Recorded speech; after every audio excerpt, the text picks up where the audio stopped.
nama Allah yang tidak binasa. Ya. Tiap-tiap sesuatu binasa melainkan zat Allah. Nah, beliau mengartikan wajah di situ zat Allah. Namun saya mengurai bahwa wajah di situ bisa diartikan nama, bisa diartikan fi'il af'al, bisa diartikan sifat, dapat diartikan zat. Adakah nama tanpa zat? Nama beliau ini ada karena memang ada zatnya. Kita sebut guru yang alim. Alim itu sifat. Karena ada gurunya, maka ada alimnya. Coba bayangkan alim tanpa ada orangnya.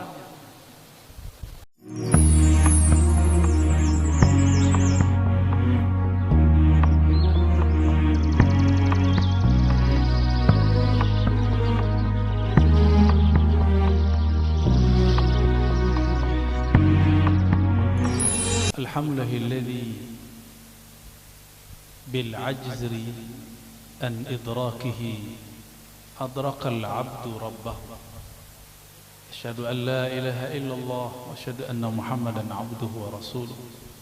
Allahumma salli wa sallim wa barik ala sayyidina Muhammad sayyidil wujud sayyidil qaunain.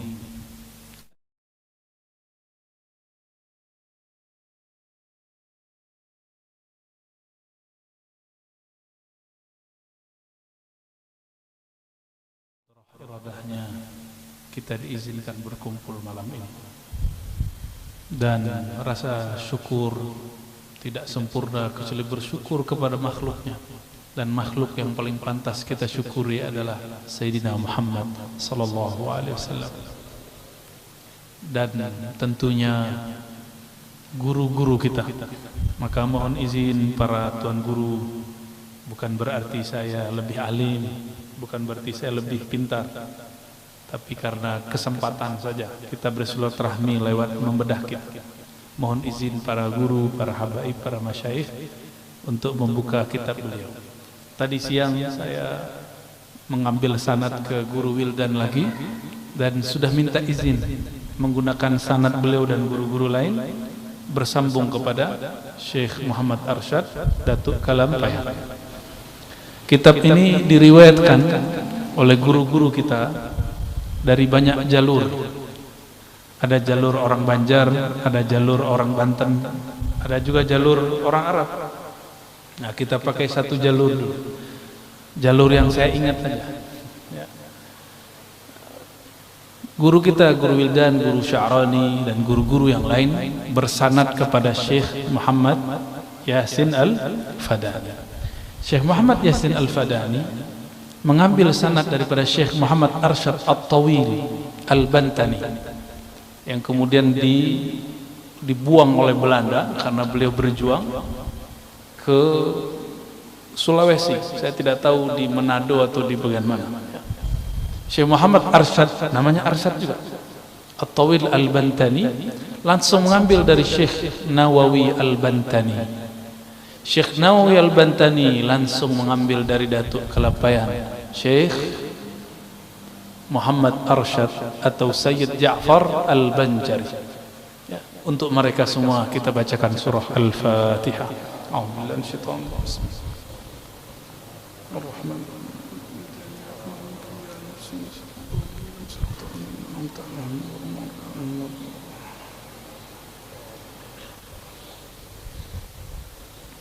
Kitab ini membuat saya terkenang mengambil thariqah samaniyah sedari dulu masih remaja. Guru kami namanya Abu Ya Hasan Basri As-Samani An-Naqsyabandi Al-Khalidi. Beliau mentalkinkan persis seperti yang tertulis di kitab ini. Jadi ini thariqah sebenarnya thariqah samaniyah, yang mungkin tidak semua orang mendapatkan sanad talqinnya. Jadi ini tidak boleh diamalkan kalau tidak ditalkin. Nah, ini syarat ya. Syarat kepada orang yang ingin mengamalkan kitab ini mesti mendapatkan talqin dari gurunya, mursyidnya. Apa syarat mursyidnya? Kana wasilan mausulan ila Allah tabaraka wa taala. Dia juga telah wusul ke hadirat Allah Subhanahu wa taala. Kita mulai baca wa bisanadina ila Syekh Sayyid Ja'far Muhammad Arsyad Al-Banjari al-mulaqab bidatu Kalampayan, Imamul Banjariyin wal Jawiyin wa Imamu al-funun al-mutaaddidah ilmi al-aqidah wa ilmi al-fiqh wa ilmi tasawuf. Qal Bismillahirrahmanirrahim. Beliau berkata, ya, sabda Nabi sallallahu alaihi wasallam, man arafa nafsahu faqad arafa rabbahu. Sudah biasa dengar ya? Tapi kita lihat cara beliau mengartikan. Walaupun kita sudah tahu artinya, tapi kita ingin dapat berkah. Bagaimana cara Datuk Kelampayan menerjemahkan ini? Apa kata beliau? Artinya, barang siapa mengenal ia akan dirinya, niscaya, niscaya itu pasti, niscaya mengenal ia akan Tuhannya. Pertama, harus diketahui bahwa ini bukanlah hadis dalam pengertian hadis menurut ahli hadis. Ini hadis-hadis ma'rifat, didapat oleh wali-wali Allah ketika rohani mereka liqa dengan Nabi Muhammad sallallahu alaihi wasallam. Mohon maaf, inilah perbedaan ulama wali-wali Allah para sufi dengan ahli hadis. Mereka juga sebagian wali Allah. Ahli hadis ilmunya jika tidak didengar oleh telinga maka tidak disebut hadis. Apalagi sosoknya secara fisik sudah wafat, jika ada kalam darinya itu bukanlah hadis. Tapi bagi ahlullah dari kalangan sufi, wali-wali Allah, jika ada seorang kekasihnya bertemu ruhaniyah Rasulullah, karena dalam hadis Nabi riwayat Bukhari, Muslim, Abu Daud, Tirmizi, man ra'ani fil manam faqad ra'al haqq, yang bertemu aku dalam tidurnya dia benar-benar bertemu akan aku. Man ra'ani fil manam fasayarani yaqza, orang yang bertemu aku dia akan bertemu denganku. Yang bertemu aku dalam mimpi akan bertemu aku dalam keadaan jaga. Berdasarkan hadis ini, ahli hadis tugasnya hanya sampai mengatakan hadis ini sahih, selesai. Tapi makna hadis ini yang meneruskan adalah ahli-ahli tasawuf, guru-guru kita, masyayikh-masyayikh kita. Apa kata mereka? Kalau kita mimpi bertemu Rasulullah secara rohani ataupun secara jaga, bagi mereka itu disebut juga hadis. Inilah yang nggak ketemu. Makanya sampai sekarang ahli hadis yang umum mengatakan di kitab tasawuf banyak hadis palsu. Karena ahli tasawuf kalau bertemu rohani Rasulullah itu tetap disebut hadis, karena Nabi dianggap tidak pernah mati secara rohani, hanya berpisah ruh dengan badannya. Jadi wajar guru-guru ini bakal dianggap sebagai halu. Tahu halu ya? Dianggap nanti sebagai penyebar hadis palsu. Bukan, kita nggak pernah mau memalsukan hadis Nabi. Berani menolak mimpi bertemu Rasul sallallahu alaihi wasallam, berani. Saya dikritik seseorang, apa kata dia? Tidak boleh cerita mimpi Nabi di depan orang. Saya tanya balik, mana dalil yang melarang mimpi diceritakan kepada orang? Justru hadis Imam Bukhari, mimpi diceritakan kepada orang, tapi orangnya yang ahli. Orangnya yang ahli, li'arifin, orang yang arif. Syekh Muhammad Arsyad Al-Banjari sepertinya yang mengikuti tradisi yang ini, bahwa jika ahli rohani bertemu dengan rohaniyah Rasulullah, kalam-kalam Nabi tetap disebut sabda Rasulullah sallallahu alaihi wasallam. Inilah yang membuat kenapa ahli hadis, ahli tasawuf dulu seling bertengkar sampai sekarang. Untungnya guru-guru kita juga ahli hadis, juga ahli tasawuf. Itu untungnya. Ya, beberapa sanad Sahih Bukhari kita lewat jalur Syekh Muhammad Arsyad Al-Banjari. Ya. Baik. Bermula hakikat mengenal diri itu 3 perkara, kata beliau. Jadi cara mengenal diri itu ada 3. Yang pertama, mengenal asal kejadian diri. Nah, ini langsung diputus. Kalau kita biasanya asar kejadian diri dari tanah, gitu ya. Oleh Datuk Kelampayan langsung dipotong. Asal kejadian diri dari Nur Muhammad sallallahu alaihi wasallam. Nur itu makhluk. Cahaya itu kemudian dizahirkan Allah menjadi 4 anasir. Ada tanah, ada api, ada air, ada udara. Hatta jin dan iblis pun tercipta dari nurnya Nabi Muhammad sallallahu alaihi wasallam. Namun nur yang mananya? Nah, ini yang jadi rahasia. Di dalam kitab Daqaiqul Akhbar, dulu saya mengatakan ini kitab kumpulan hadis palsu. Ternyata di dalamnya ada beberapa asrar ma'rifat yang disembunyikan para ulama di dalamnya. Mulailah kita sadar, tidak boleh menghina apa saja. Orang pemaksiat pun kita tidak hina, apalagi kitab yang dikarang oleh para ulama. Ya. Di Daqaiqul Akhbar disebutkan di alam ruh, di saat seseorang memandang kepada Rasulullah, jika dia memandang kepada kepala Rasul, maka dia nanti di bumi akan jadi pemimpin. Jika dia memandang dadanya Rasul, dia nanti jadi apa? Mandang tangannya Rasul, nanti jadi apa? Sudah disebut. Maka semua pekerjaan kita ini itu hanya ulangan dari apa yang kita pandang dulu di alam ruh. Saya duduk di sini, guru-guru ada di sini, jamaah ada di depan. Semuanya menunjukkan apa yang dulu pernah kita lakukan di sana. Cuma mengulang. Bedanya dulu ruh itu tidak laki, tidak perempuan. Sekarang kita jadi laki, bukan perempuan. Ada yang perempuan, tidak laki-laki. Jadi bagaimana cara mengenal diri yang pertama?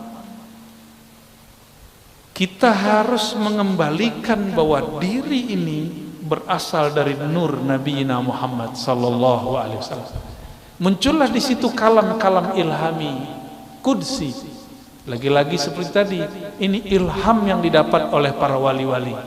Mereka mendengar Rasulullah bersabda di alam rohani, al-alam minni wa ana minallah. Alam dariku, aku dari Allah. Maksudnya aku dari hembusannya nafas Allah subhanahu wa ta'ala. Ternyata di kitab Sirrul Asrar pun disebut, yang dinisbatkan kepada Syekh Abdul Qadir Al-Jailani, al-alam minni wa ana minallah, dan sejenisnya. Ada kalimat-kalimat sejenis ini.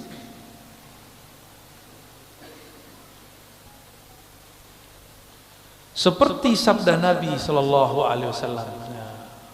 Kedua, menyatakan dirinya dahulu daripada mati. Jadi cara mengenal diri yang kedua, mematikan diri sebelum mati. Mati apakah? Ini yang kita kaji malam tadi di mana namanya? Bumi Sholawat ya. Tapi karena tempat terbatas, nah kita bagi lagi sini. Sebenarnya saya belum pernah membaca kitab ini sebelumnya, kecuali judulnya. Ya, tapi tadi langsung khatam. Dalam waktu bersolawat langsung selesai. Ya, dengan baca sanad segala macam kita tabarukan, kita ijazahan. Saya minta izin secara rohani dan secara jasmani. Ya, jasmaninya tadi siang, rohaninya barusan. Ternyata isinya sama dengan thariqah saman yang dulu saya ambil waktu remaja. Persis sama. Dulu guru kita baca 2 lafaz ini. Man arafa nafsahu faqad arafa rabbahu. Lalu mutu qabla an tamutu. Matikanlah dirimu sebelum engkau mati. Matikan dirimu secara makna, secara sifat. Jadi diri ini tubuh. Tubuh itu Allah tiupkan ke dalamnya ruh. Ruh itu membawa yang disebut sifat. bernamalah sifat itu sifat ma'ani pada Allah, ma'nawiyah pada kita. Yang disebut mati maknawi, matikan sifat ma'aninya. Gitu. Sifat ma'ani ada berapa? 7. Coba disebutkan apa aja? Kudrat, iradat, ilmun, hayat, sama, basar. Ya. Ma'ani milik Allah, tidak mungkin dimatikan. Maka yang dimatikan hanyalah sifat maknawiyah. Kaunuhu sami'an, kaunuhu muridan. Saya punya sama pemberian Allah. Sekarang samanya cukup disimpan sebagai sifat, tapi tidak diaktifkan mendengar. Disebutlah mati makna sifatnya, mati maknawi. Itulah mati sebelum mati. Ini yang melihat mata atau bukan mata? Ini coba lihat. Saya yang datang ke mata bapak saudara, atau matanya yang datang ke saya? Atau bukan dua-duanya?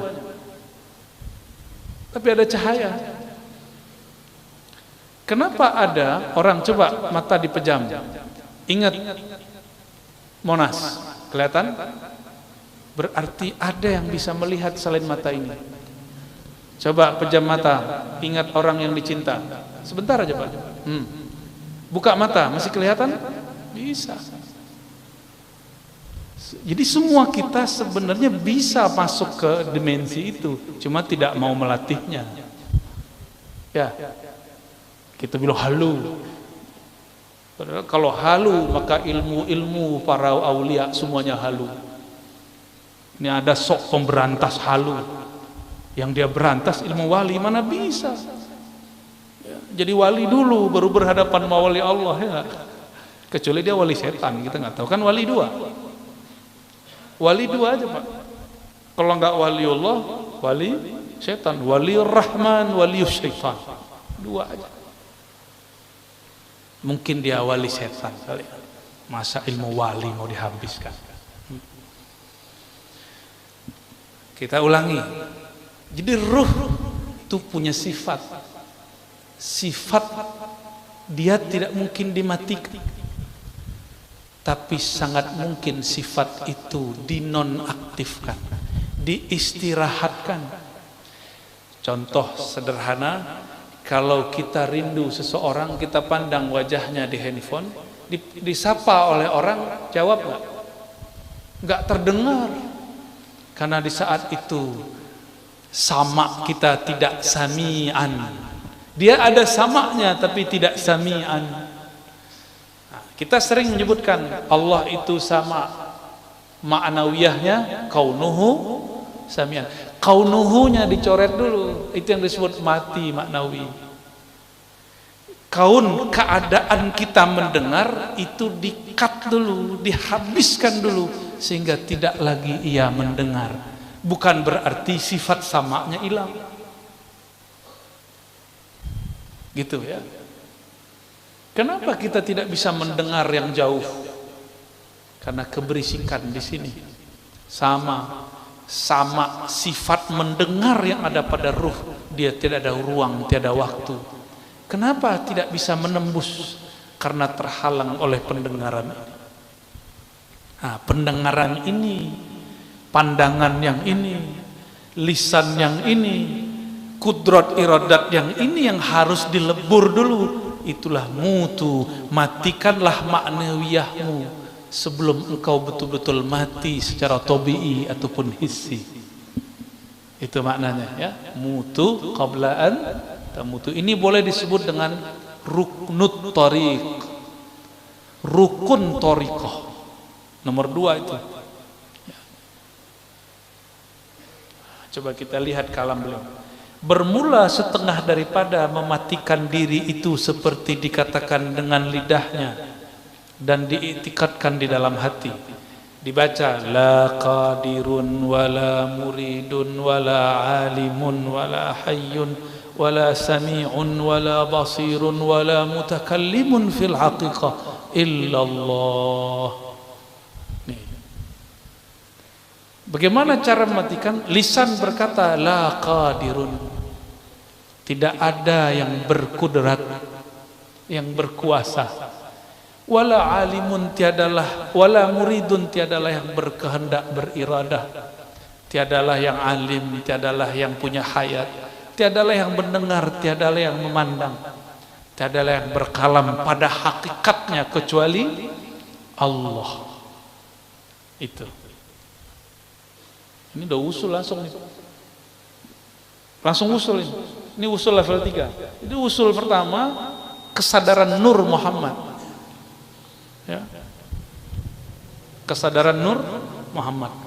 Kemudian usul yang berikut adalah mematikan sifat maknawi. Selama saya masih mengatakan sayalah yang berkuasa, maka kuasa saya terbatas. Selama saya masih mengatakan ini iradahku, iradahnya belum bisa berkekuatan kun fayakun.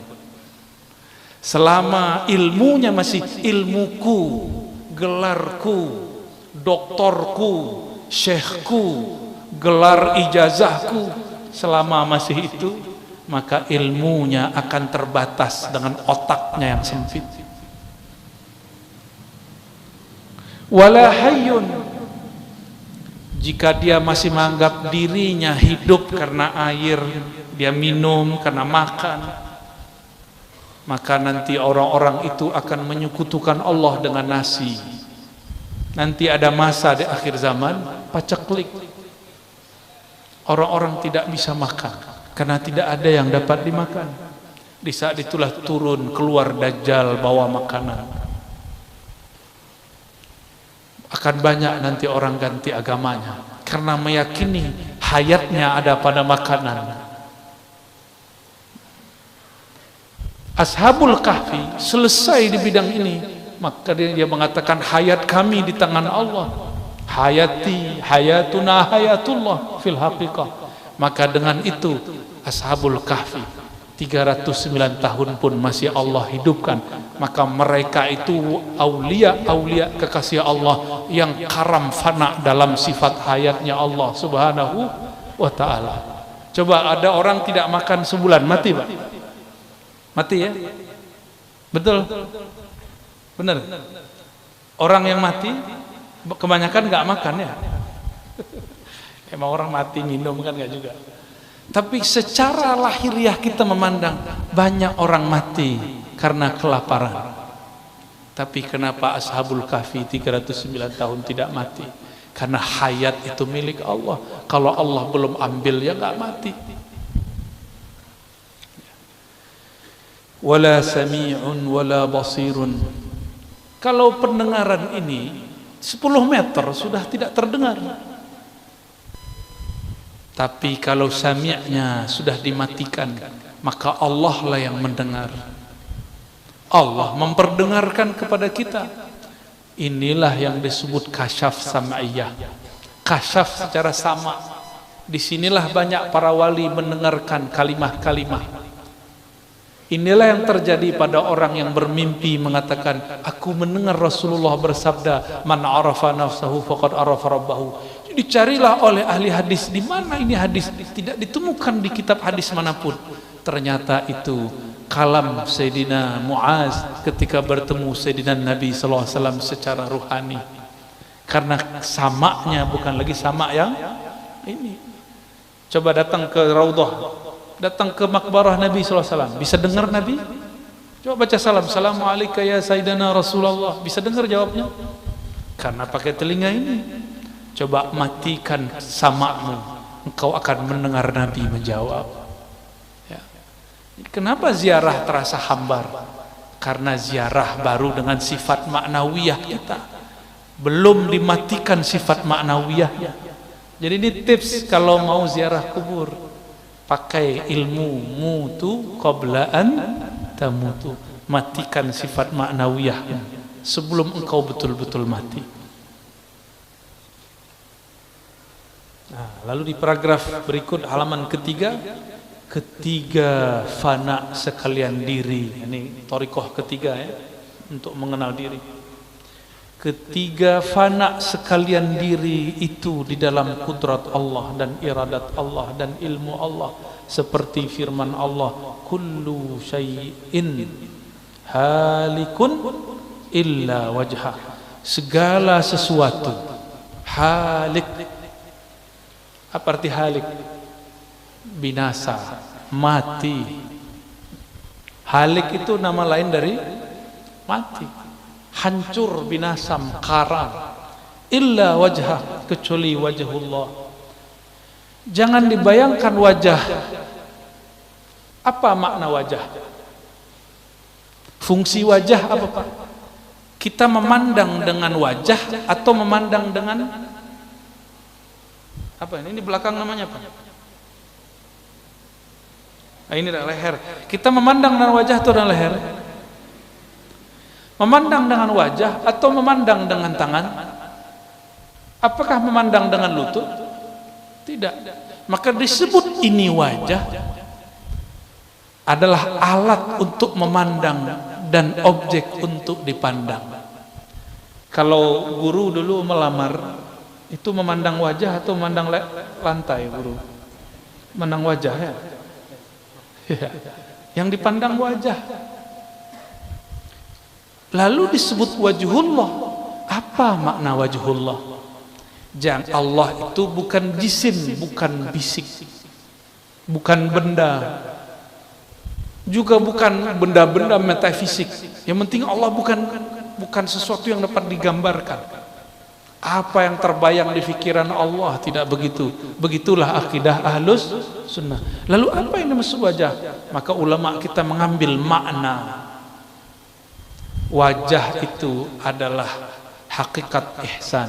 Engkau beribadah kepadanya seakan memandangnya.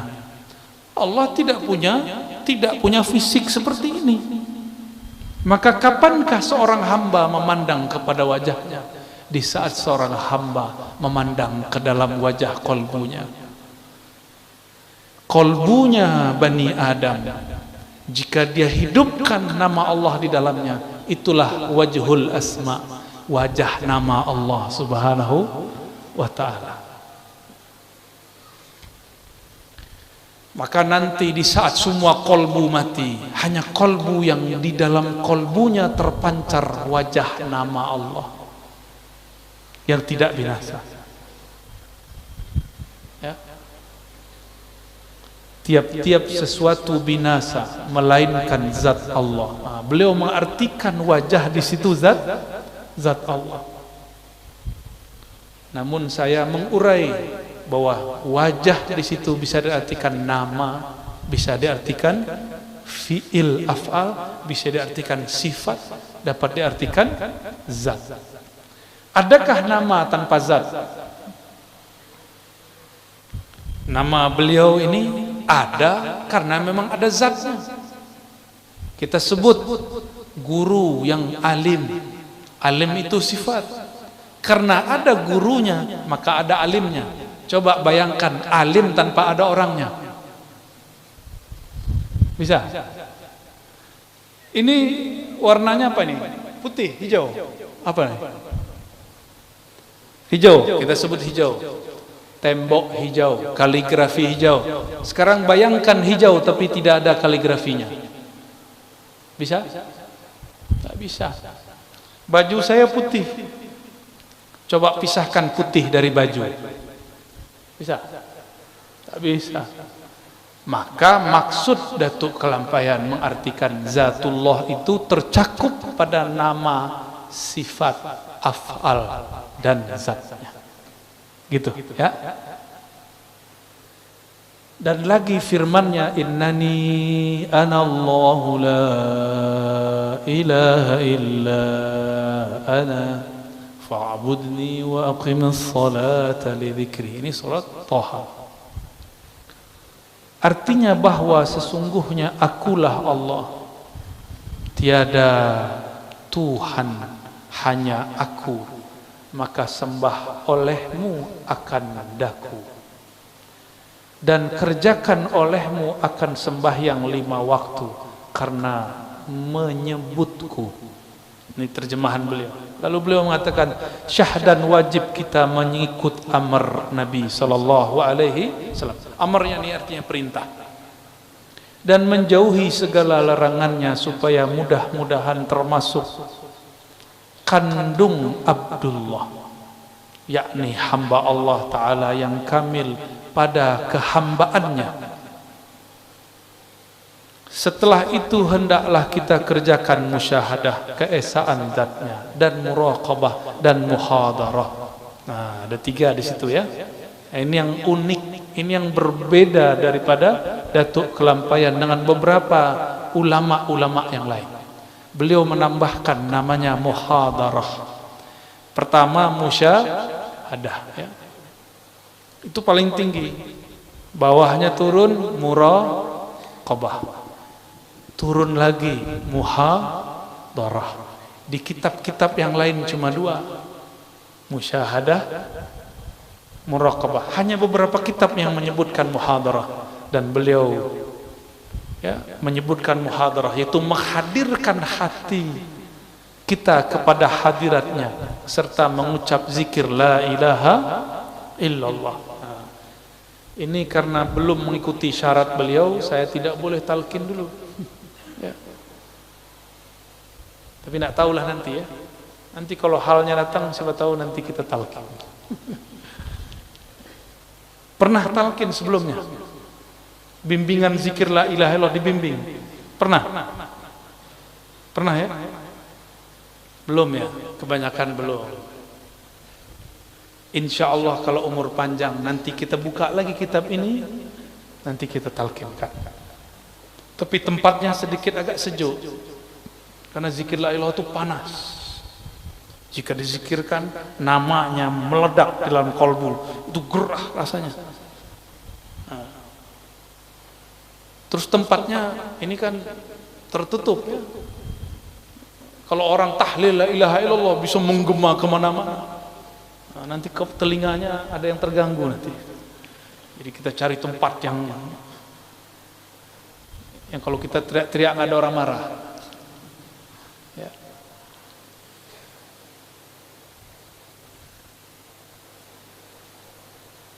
Nah, ini halaman 5, 6, 7 itu kaifiat thariqah samaniyah yang dahulu waktu umur saya masih 11 sampai 13 tahun saya mengamalkannya dan mengalami apa yang beliau sebut. Apa yang beliau kalamkan hakikatnya kita pernah mengalami. Jadi yang beliau ceritakan bukanlah halu, itu benar-benar zahir terjadi pada ahlinya ya. Coba kita lihat ya.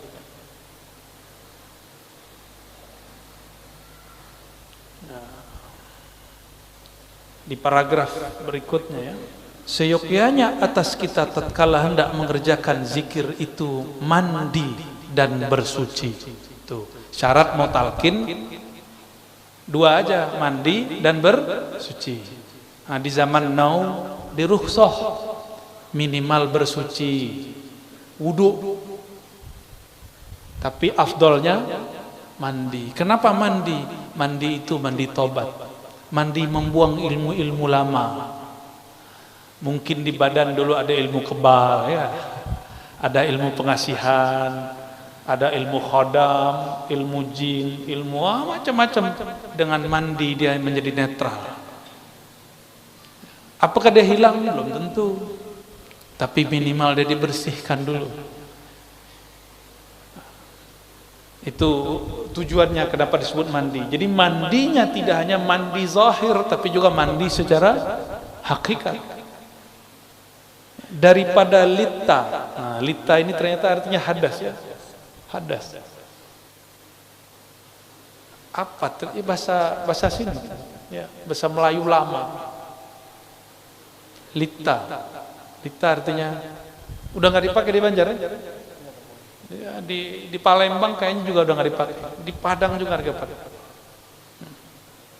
Tapi kami kalau ada orang kena hujan terus becek, nah itu disebut dengan istilah yang mirip dengan lita itu. Saya lupa. Hah? Laca.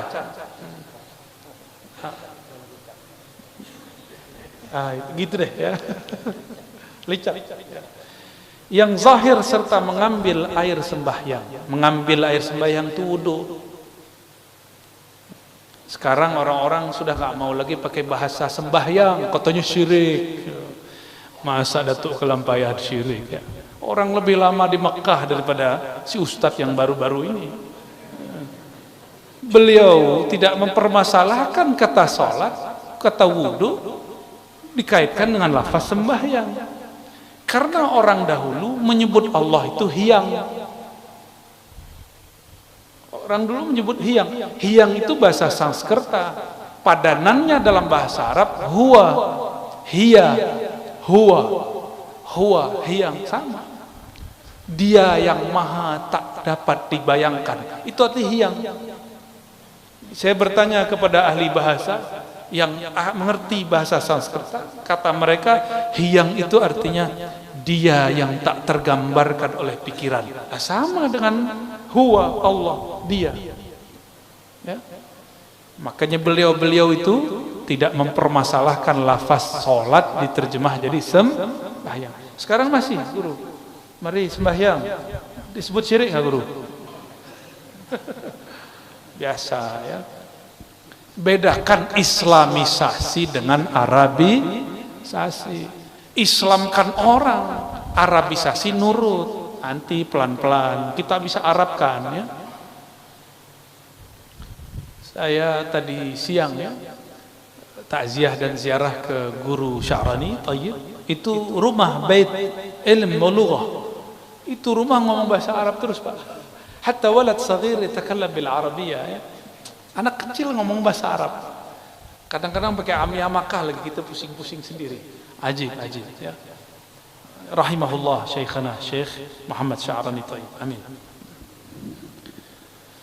Lalu beliau mengatakan, dan yang batin dengan mengucap istighfar, maka bolehlah disebut bersihnya tubuh dengan air, bersihnya kolbu dengan istighfar. Istighfar itu disebut dengan mandi. Bedanya dengan taubat, taubat itu mandi junub batin. Kalau istighfar mandi biasa, pagi sore kita mandi. Jadi orang-orang yang ahlullah, jika Allah kasyafkan rohaninya, dia melihat orang sedang istighfar itu seperti mandi ya. Minta ampun ke hadirat Tuhan kita. Nah, kata Tuhan katanya juga nggak boleh guru. Kata Tuhan itu ketua kelasnya para dewa. Mengada-ada ya. Tuhan kita Azza wa Jal dengan memakai pakaian yang putih. Inilah sejarahnya kenapa dahulu di majelis-majelis kajian dan salawat yang ada di negeri Banjar hampir semua berbaju putih. Dulu sebenarnya tidak mesti. Itu dulu pakaian orang bertorikoh. Untuk ngambil talqin mereka pakai baju putih-putih. Nah, jadi nanti kalau mau talqin Pak, bajunya putih-putih. Nah, dan kebiasaan itu nyebar, bahkan tidak talqin pun guru-guru kita berbaju putih. Dan khalwat, nah ini yang mahal ya. Khalwat di tempat yang sunyi. Udah nggak ada yang berani kan? Ya. Jadi di zaman akhir zaman ini Allah turunkan ulama-ulama yang mentajdid, merevisi latihan-latihan rohani. Sekarang tidak mesti lagi kalau ingin beramal lalu kita cari tempat yang sunyi. Tapi kalau mau, alhamdulillah ya, masih sanggup ya, 40 hari nggak boleh bawa handphone, nggak boleh bawa dompet, masuk ke hutan samping Gunung Kiram. Berani? Masa ya, ada hewan sedikit takut, bunyi ada hewan burung antu bunyi takut, gimana mau jihad nanti? Ada orang nggak takut sama hantu, tapi takut lapar.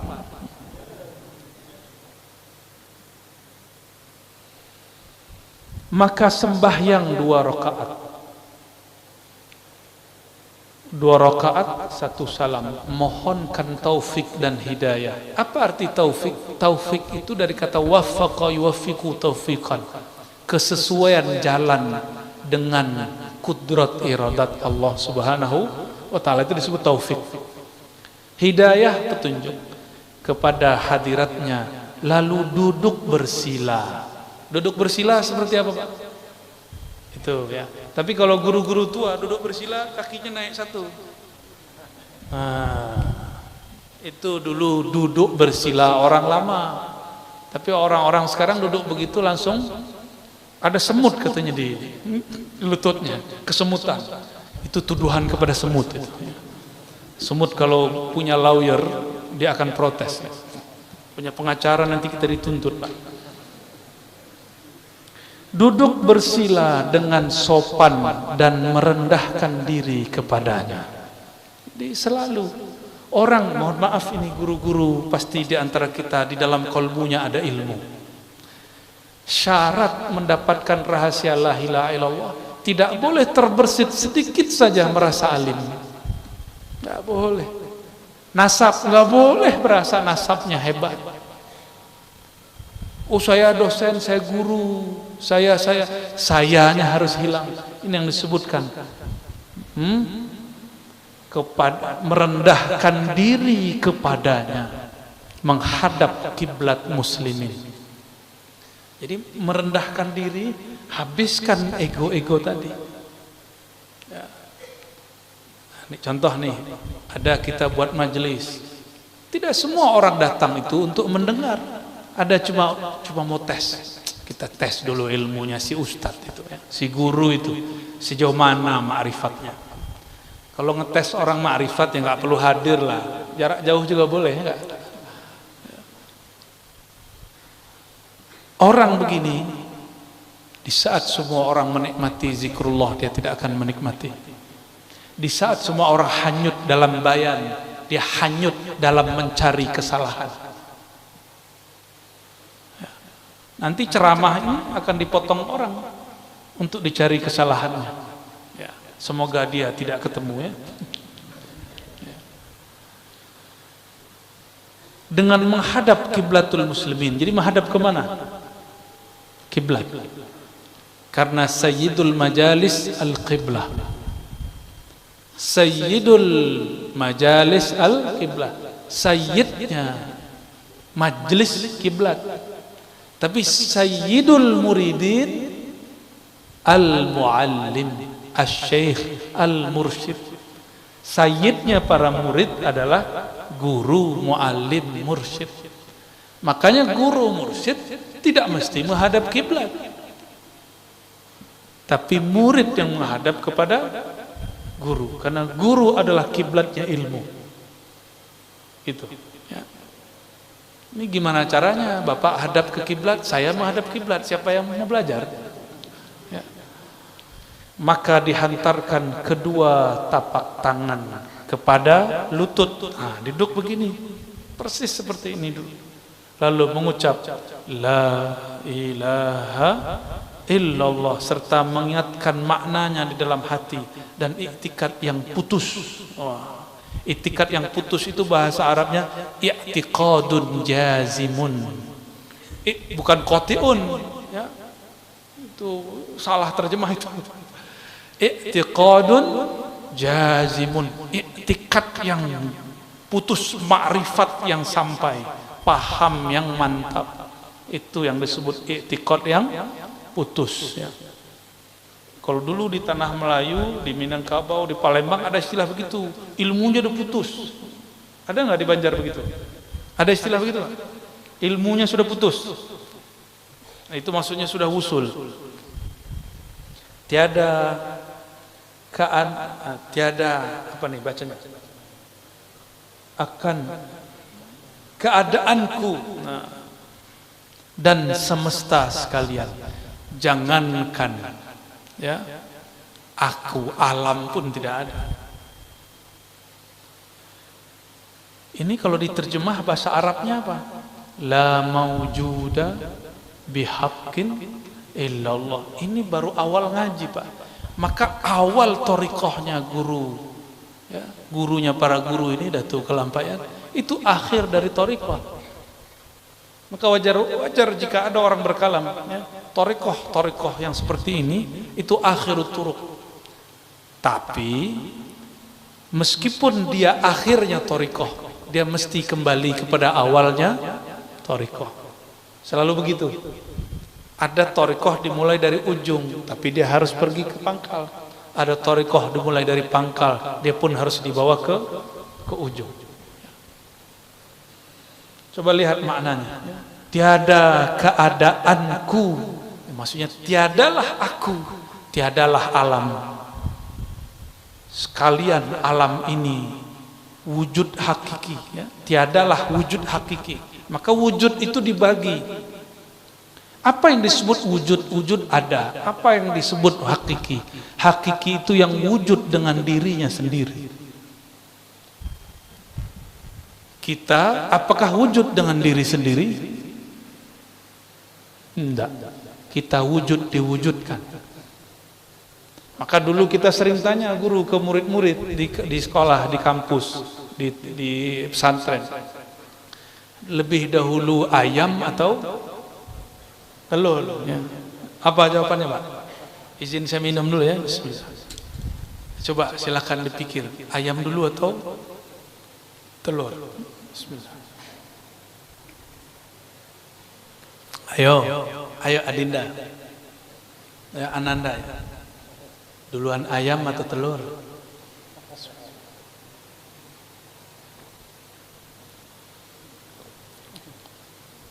Apa? Ayam. Ayam ngomong, aku dari telur. Kata telur, aku keluar dari buntutnya ayam.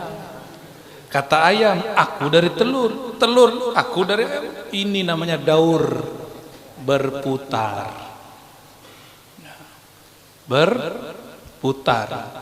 Disebut dengan debat kusir. Itu istilahnya, mutar di situ. Ya, seperti kebanyakan orang debat-debat itu. Mutar-mutar di situ. Maka mesti ada yang bukan ayam, bukan telur. Ayo, siapa ayo? Yang bukan ayam, bukan. Nah, kita sekolah dulu belajar ada Darwin. Nah, Darwin itu terjebak di falsafah telur, putar-putar dia di situ. Ya, maka dia mengatakan manusia berevolusi, ya, tidak dicipta, cuma berevolusi. Ah, itu filsafatnya panjang, itu nanti kita cerita. Jadi gimana? Ayam dari telur, telur dari ayam? Ternyata salah. Ternyata ada yang bukan ayam, bukan telur. Itulah pencipta ayam dan telur. Maka wujudnya ayam, wujudnya telur disebut mumkinul wujud. Bisa jadi ayam, bisa jadi telur. Mungkin lebih dahulu ayam, mungkin lebih dahulu telur. Karena saya tidak hadir waktu ayam dan telur dicipta, saya tidak tahu mana yang dahulu. Nah, disebut mungkin. Yang pasti si ayam tidak pernah berkata, aku menciptakan diriku, aku ada dengan sendirinya. Tidak pernah. Telur juga berkalam demikian. Maka mereka ada karena diadakan. Saya juga begitu. Kata saya dari ayah saya. Ayah saya ngomong dari ayahnya, ayah terus. Nggak selesai. Namanya musalsal. Musalsal, nggak ada ujungnya. Rantai kan nggak ada ujungnya. Musalsal itu besar, daur jika dibesarkan jadi musalsal. Berantai dari tar juga balik. Maka wujud ini diwujudkan. Maka wujud kita ini tidaklah wujud hakiki, karena dia tidak wujud dengan sendirinya. Yang wujud dengan sendirinya hanyalah Allah semata. Inilah makna la maujuda bihaqqin illallah. Ulama kita tidak membolehkan ini dilafazkan dalam zikir. hanya boleh jadi makna. Inilah maksud guru, ya. Datuk Kelampayan, cukup dimaknakan di dalam hati, jangan dilafazkan dengan lidah. Inilah ajaran Imam Ghazali tertulis dalam kitab Ihya Ulumuddin jilid keempat, bab At-Tauhid wa Tawakkul. Ada di kitab. Jadi ini sudah kesimpulan. Ya. Maka kalimah Allah dengan memejamkan kedua mata. Nah, jadi zikir itu jangan lagi tahlil matanya jelalatan. La ilaha illallah, la ilaha illallah, la ilaha illallah, la ilaha illallah, la ilaha illallah, la ilaha illallah. Apa sih lihat handphone, lihat status. Lagi zikir la ilaha illallah nih. Status. Nah, untuk mematikan hissi, mematikan maknawi, supaya mutu qabla an tamutu, supaya terasa kesadaran hakiki, salah satu caranya pejamkan mata. Jadi ulama kita dulu kalau zikir menjamkan mata, itu bukan lagi tidur, walaupun bunyinya mendengkur. Ada sahib saya, Bang Dik Doang, yang biasa kajian hikam, Dik Doang, sebelum puasa sama teman-teman latihan zikir, kita bimbing persis seperti ini.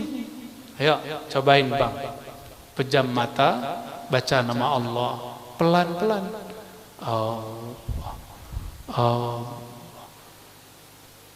Tiba-tiba dia asik.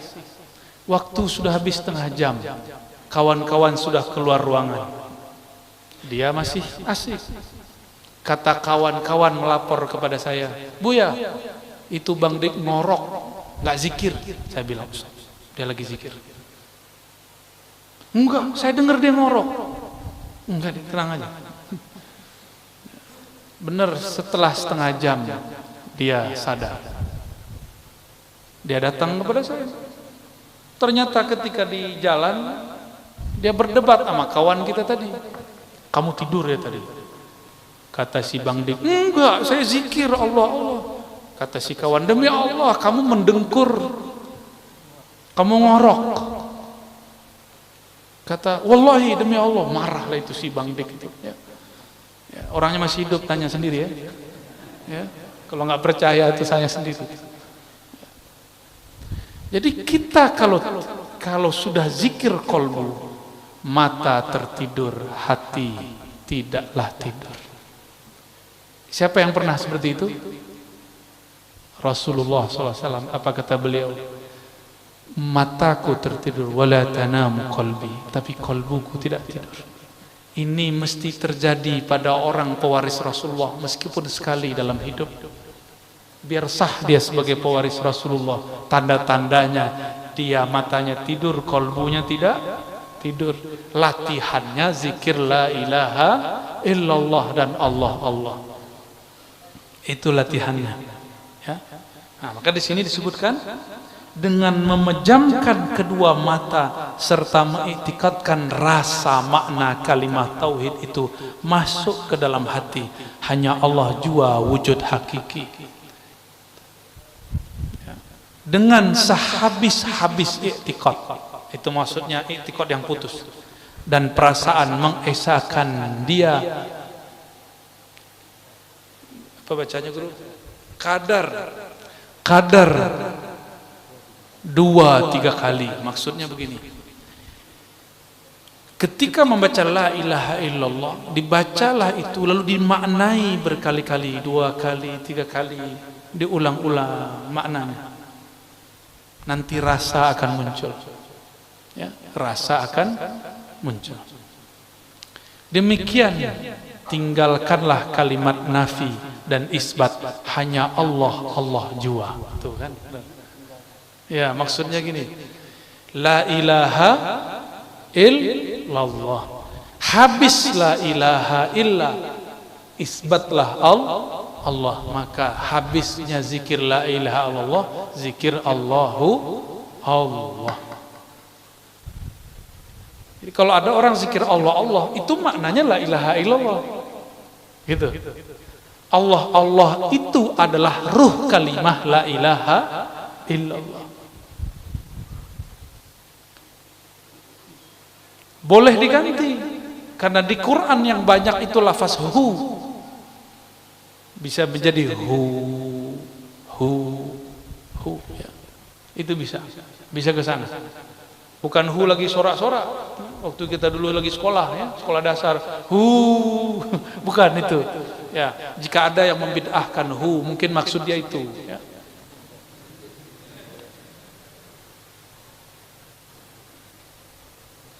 Gimana? Udah jam berapa ya?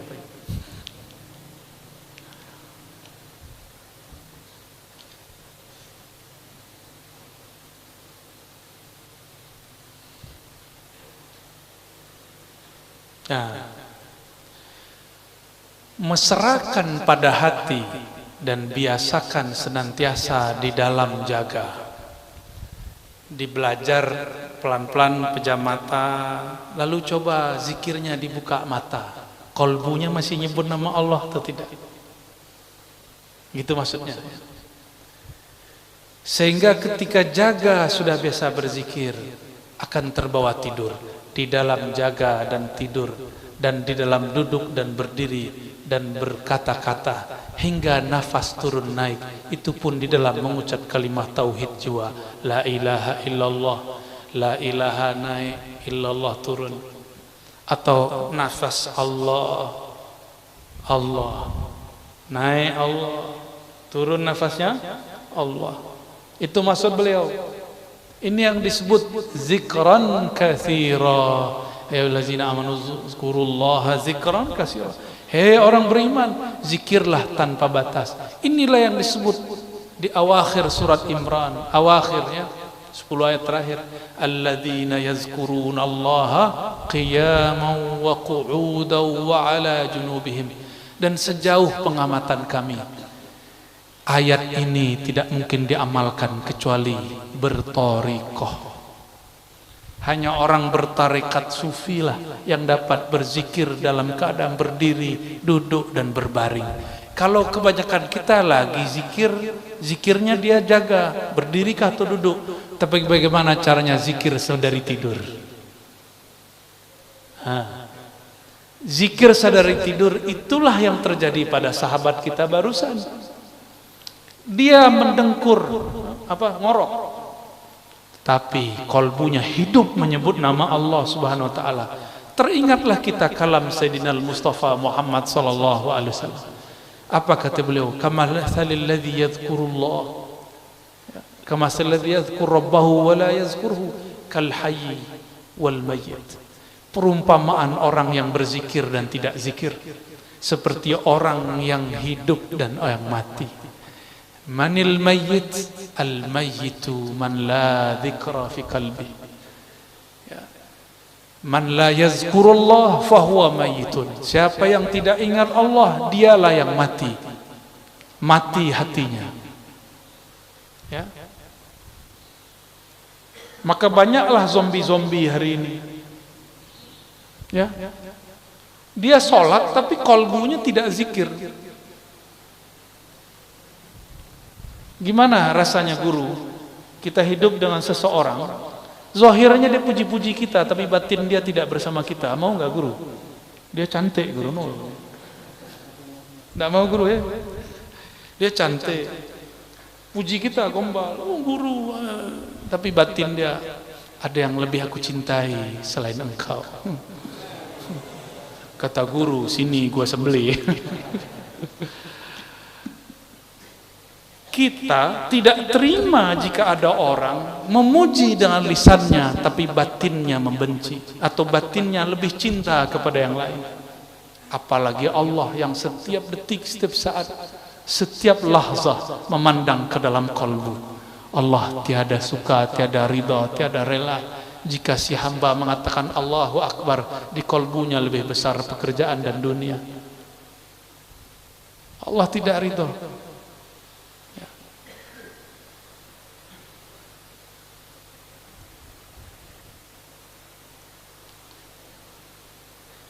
Maka tatkala bahwa pada kesudahan kalimah tauhid itu hendaklah dilanjutkan sekira-kira hasil rasa gaiblah diri.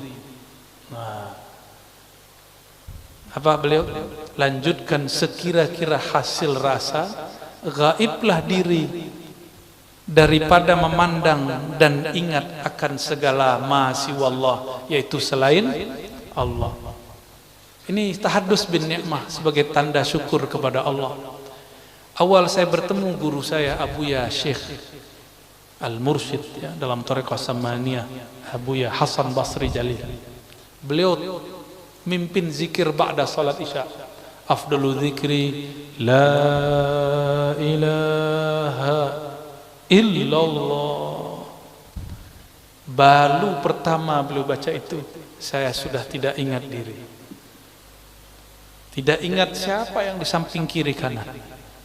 Terasa nikmat sampai hari ini, kenangan itu tidak pernah hilang. Nikmatnya tiada bisa dikatakan.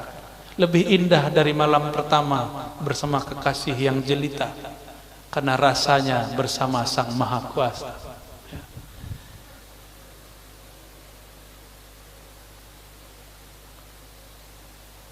Semata-mata di dalam keesaan zat Allah Ta'ala wajibul wujud, supaya mudah-mudahan datang jazbatullah. Jazbatullah itulah thariqahnya Samaniyah. Thariqah Samaniyah adalah thariqah jazbah. Apa arti jazbah? Tarikan cinta Allah. Apa yang kemudian membuat orang-orang tarikat Samaniyah terjaga? Kok masih kelihatan berakal sehat? Sedangkan ada wali jazab, wali majzub dituduh orang gila. Ya. Saya akan berkali-kali menyampaikan, wali Allah itu biasanya yang kita kenal wali Allah sufi. Tapi wali Allah itu ada yang bukan sufi. Dia wali jazbah, wali majzub. Dan di Indonesia, ini lumbungnya. Di Banjar dulu katanya ada guru Tabarani, benar? Ya, itu jazbah. Itu mereka tidak pandang zahir orang, dia pandang batinnya orang, karena dia jazbah. Benar, kisah beliau itu ada yang semasa dengan beliau. Guru ada yang semasa, guru. Pernah bertemu gurunya? Itu jazbah. Orang jazbah itu al-wali al-mungharik fi mahabbatillahi tabaraka wa ta'ala, wali yang karam dalam cinta kepada Allah. Itu wali majzub. Kita sudah, saya menyampaikan itu, saya pun dituduh gila sama orang. Alhamdulillah. Di kitab ada satu lagi, wali malamatiyah. Apa ciri-ciri wali malamatiyah? Semakin dia tinggi makom kewaliannya, semakin dihujat oleh orang. Dituduh penyihir lah, dituduh nasabnya tidak benar lah, dituduh halu lah, dituduh anti syariat lah, dituduh macam-macam. Kalau tidak ada tuduhan, bukan malamatiyah. Jadi selama masih ada yang mencaci maki, bahkan mungkin di antara antum ini ada yang mencaci makinya, berarti sahihlah ungkapan wali malamatiyah. Maka saya tidak marah kalau saya menyebut wali malamatiyah masih ada. Tapi itu tidak banyak. Kita sebutkan dulu, ada namanya Qudayb Alban. Qudayb Alban guru dari Syekh Abdul Qadir Al-Jailani, murid dari Syekh Abdul Qadir, guru dari Salahuddin Al-Ayyubi. Beliau menzahirkan tidak pakai syariat di depan orang, tapi beliau tidak anti syariat, itu bedakan. Kalau ada orang mabuk, kita kafirkan atau kita sebut dia pemaksiat. Ada orang kita ke masjid tapi dia tidak sholat, kita kafirkan atau kita katakan dia fasik. Qudayb Alban uji seorang qadhi, imam di tempatnya. Dia si qadhi masuk masjid, dia tidak sholat, dia di depan masjid. Sehingga si qadhi mulai dari takbir sampai assalamualaikumnya dia bayangkan, itu kenapa orang dibilang wali tapi nggak sholat sama kita, wali apaan dia itu terjadi Pak, akan terjadi terus. maka tanda kebenaran ada wali malamatiyah, ulama-ulama fuqaha akan mengkafirkannya, akan memurtadkannya. Karena saya membuka ini, kita tunjuk kalau ada loh, kita pun dituduh murtad. Alhamdulillah ya, dari dulu sudah begitu Pak, sudah sunnatullah. Saya dapat kabar dari Guru Wildan, ternyata dulu Abah Guru Sekumpul mau difatwakan juga sesat oleh ulama sebanjar. Tinggallah tanda tangan tauqi dari Guru Anang Sya'rani. Ternyata beliau setelah tidak tahu dapat isyarat atau musyawarah, beliau tidak mau tanda tangan. Berhentilah usaha orang yang hasud. Jadi dulu yang anti ke ulama juga ulama, yang anti dengan torikot orang torikot juga nanti, yang anti kitab ini orang bisa baca kitab juga, orang yang ngaku nanti pewaris ilmu Syekh Datuk Kalampayan juga, siap-siap guru dituduh sesat. Akan begitu ya, akan begitu.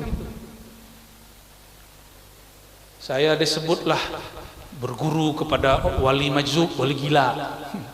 Mereka buatlah video, ada orang gila lari, Wali Ar-Razi. Saya suka berguru ke siapa aja Pak. Jangankan ke ulama, ke orang main biliar saja saya berguru Pak. Mereka bayangannya ulama itu mesti pakai kayak beliau nih, ya, pakai sarung, kayak saya maksudnya, pakai begini, pakai kopiah, pakai serban. Itu bayangan orang awam. Sayangnya dia menyandang pakaian ulama, tapi pikirannya masih awam. Yang terbayang sama dia wali itu di tengah hutan. Ya. Akhirnya banyaklah wali-wali baru disadari setelah dia mati. Ini pesan dari Abah Lutfi Al-Habib Lutfi, ya, pimpinan Jatman, imamnya Jatman, Sayyidul Mursyidin, sayyidnya para mursyid, Sayyidul Habaib. Apa kata beliau? Kita ini maddah al-kubur. Kita ini pemuji orang yang sudah mati. Udah mati baru diyakini kewaliannya. Sudah mati baru percaya dia wali Allah. Waktu hidup dihujat-hujat, waktu hidup dibilang gila. Jangan dikira Datuk Kalampayan dulu masa hidupnya aman-aman aja. Dia ngalami seperti yang dialami sekarang oleh para masyayikh kita, sama Pak, ya.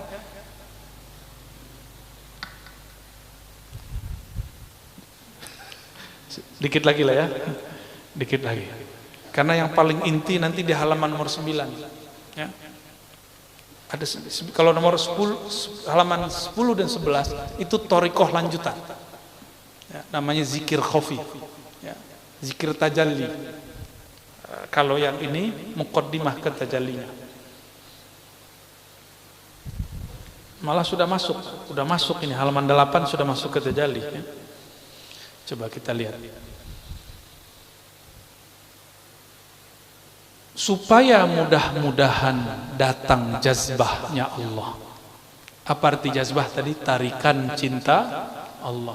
Itulah sebabnya kenapa orang jazbah senang berteriak lagi zikir Allah, gitu. Itu jazbah.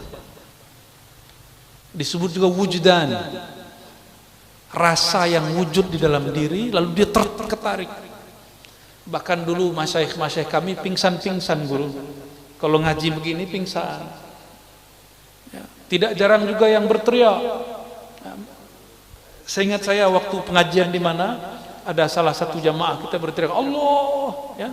Tiba-tiba ada isyarat cara menenangkan dia waktu itu, ya. Saya begini waktu itu. Tapi itu nggak dibuat-buat Pak, itu begitu aja, nggak bisa diulang lagi. Ya. Orang itu disebut mengalami jazbah. Tapi itu jazbah dalam thariqah masih bisa dijaga. Nah, kalau jazbah yang kamilah seperti terjadi pada Al Habib Syekhan, itu kamilah. Orang-orang begitu hukumnya dihukumi seperti orang mabuk cinta kepada Allah. Kita nggak boleh menghukuminya dengan hukum syariat seperti biasa. Atas abdun, ya, yang demikian itu, atas hamba yang demikian itu, hingga hairan.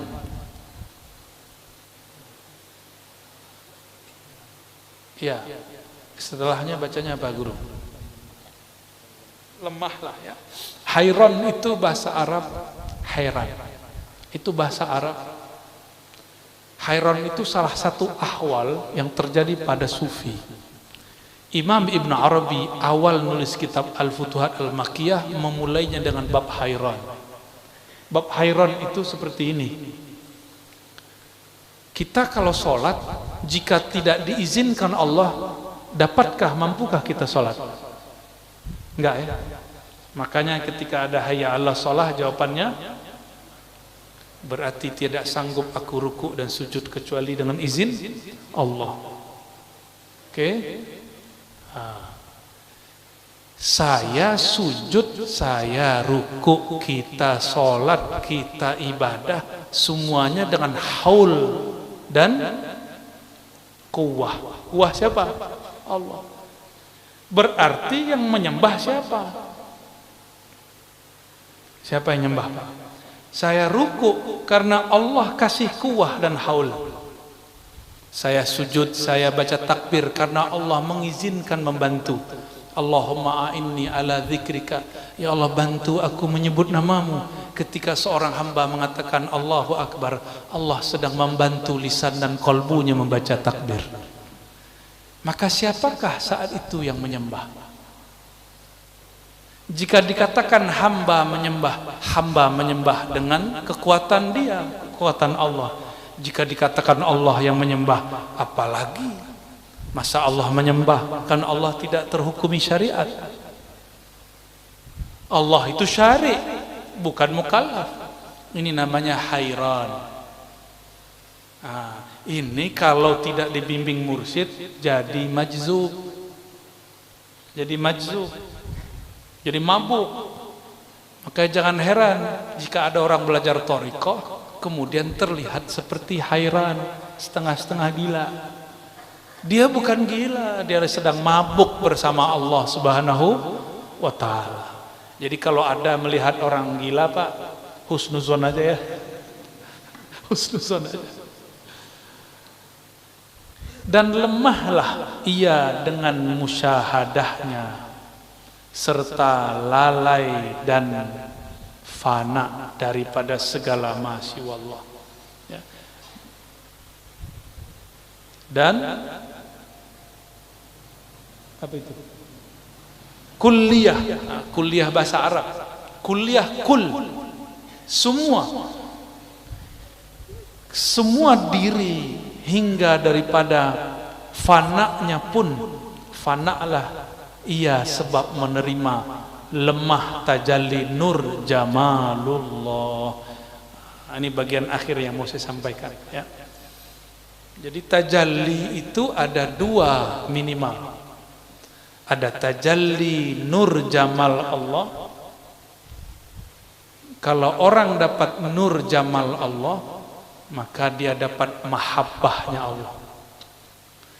Ada tajalli kedua, nur jalalullah. Jamalullah turun kepada ulama wali, sedangkan jalalullah turun kepada umara. Atas dasar itulah ulama dan umara tidak boleh bertengkar, harus saling melangkul dan saling menguatkan, saling menasihati, saling mengingatkan. Gimana? Sepakat tak? Ini Pak rahasianya. Nur jamalullah turun ke siapa? Ulama. Makanya ulama itu jamal, lembut. Sedangkan jalal turun kepada umara. Dia ulama juga umara, tergabung dalam dirinya jalal dan jamalnya Allah Subhanahu wa ta'ala. Jamal ini penciriannya rahmah, kasih sayang kepada makhluk. Dia tegas dalam sayangnya. Kalau yang karam dalam jalalullah, dia sayang dalam kerasnya. Umara harus tegas, tegasnya karena sayang. Ulama harus lembut, dalam lembutnya dia tegas. Dulu Sayyidina Utsman ulama bukan? Dia lembut, hatta dengan istrinya dia sangat lembut. Makanya Nabi mengatakan ketika putri keduanya wafat, putri pertama, kedua istrinya Utsman, apa kata beliau? Seandainya aku punya putri lagi, aku akan nikahkan kepada engkau, karena seorang ayah hanya senang melepas putrinya kepada laki-laki yang lembut secara tutur kata dan sikap. Benar guru ya? Ya. Ketika beliau menjadi seorang khalifah, beliau harus tegas. Maka beliau menginisiasi, menetapkan mesti buat tulis Al-Quran. Ditulislah 6 Al-Quran, 6 mushaf.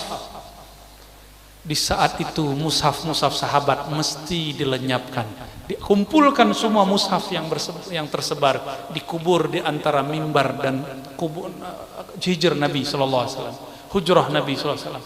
Jadi antara mimbar Nabi, Raudhah, dan makbarah Nabi, itu di bawahnya ada kuburan mushaf dulu. Makanya saya nggak berani lama-lama menginjak. Jadi kalau ada pintu di situ, saya sebenarnya nggak berani lewat, kecuali darurat. Karena di bawahnya dulu ada mushaf para sahabat. Utsman saat itu didemo oleh orang Mesir. Dibuat isu Utsman telah menghina, Utsman telah menghancurkan agama, Utsman semuanya. Lalu beliau kemudian menegaskan, tidak, saya tidak bermaksud seperti yang kalian maksud. Berkah ketegasan Sayyidina Utsman, kita merasakan kasih sayangnya. Hari ini kita bisa baca Qurannya lewat mushaf. Dan setelah ini pun saya insya Allah akan dibawa melihat Quran, mushaf yang dulu ditulis oleh Datu Kelampayan. Insya Allah ya. Sampai di situ dululah ya. Tolong ditandai halaman 8. Insya Allah nanti kalau kita beruntung, kalau Allah takdirkan ada talqinnya. Tapi syaratnya satu. Nanti sebelum masuk masjid di rumahnya mandi dulu. Ya, atau minimal bersuci dengan sesuci-sucinya. Barulah sah boleh ditalqin. Nah, talqinnya nanti ada 2. Ada zikir keras, ada zikir lembut. Yang dikatalkinkan nanti mungkin dua-duanya, atau wallahu a'lam bissawab. Semoga Allah ridhoi majlis ini. Semoga siapapun yang mendengarkan, baik jauh ataupun dekat, yang di hadapan, di kiri kanan ataupun di alam lain, di alam maya ya, semoga Allah rahmatinya, kolbunya, Allah sinari ruhnya, Allah berikan cinta kepadanya, Allah berikan husnuzan kepada makhluk-makhluknya, Allah berikan husnul khatimah di akhir hayatnya. Allahumma rahmanir rahim ya karim ya azim, salli ala sayyidina Muhammad. Ya Allah, sampaikan salam kami, rindu kami, cinta kami kepada ruhaniyah Rasulullah sallallahu alaihi wasallam. Assalatu wassalamu alaika ya abati ya abaruhi ya Rasulullah. Salam atas engkau wahai ayahanda ruh kami. Salam atas engkau wahai ayahanda ruhani kami. Allahumma salli ala sayyidina Muhammadin al-fatih lima ughliq wal khatim lima sabaq nasiril haqqi bil haqqi wal hadi ila siratikal mustaqim wa la alihi haqqa qadrihi wa miqdaril azim. Allahumma ya ghaffar ya ghafur ighfir lana dhunubana. Ya Allah yang maha pengampun, yang maha mengetahui semua aib kami, semua dosa-dosa kami, semua khilaf kami, semua masa lalu kami, semua kegelapan dalam hidup kami. Engkau ya Allah maha tahu, Engkau maha mengerti ya Allah. Kemanapun kami bersembunyi, kemanapun kami lari, Engkau pasti mengetahui aib-aib kami. Maka ya Allah, dengan rahmat-Mu, fasturna bisitrikal jamil, maka tutupilah aib kami di hadapan-Mu, sehingga Engkau tidak memandangnya lagi. Begitu juga makhluk-Mu tidak memandangnya lagi. Wa zayyinna bi jamalika wa jalalik. Lalu ya Allah, sinarilah kami hiasilah kami, penuhilah kalbu kami dengan cahaya kasih sayang keindahan-Mu ya Allah. Allahumma ya Allah, kalbu ini sering lalai mengingat Engkau. Ya Allah, kalbu ini sering sombong dengan ilmu yang sedikit, dengan pengetahuan yang belum seberapa. Ya Allah, diri ini sering merasa suci meskipun ibadah belum tahu diterima. Ampunkan kami malam ini ya Allah. Ampunkan setiap nafas yang naik dan keluar. Ampunkan setiap gerak maju mundur. Ampunkan setiap yang kami lakukan. Ampunkan pandangan yang memandang kepada yang haram. Ampunkan telinga yang mendengarkan gunjingan aib orang. Ampunkan tangan dan kaki yang memegang melangkah kepada yang haram. Ampunkan kehormatan kemaluan kami yang tidak kami tempatkan kepada apa yang Engkau hendak ridai. Ampunkan kalbu kami, ampunkan ruhani kami, ampunkan ya Allah yang Maha Pengampun. Rabbana atina fid dunya hasanah wa fil akhirati hasanah wa qina adzabannar. Wa sallallahu ala nabiyyina Muhammad walhamdulillahi rabbil alamin. Al-Fatihah.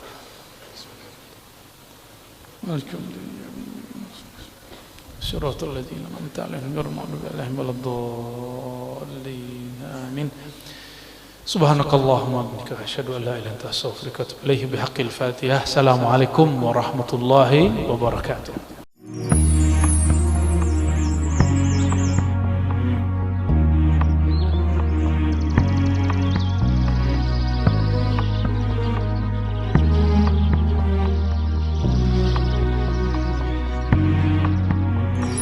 يا شهر خير جئتنا اليوم تؤنس بيتنا رمضان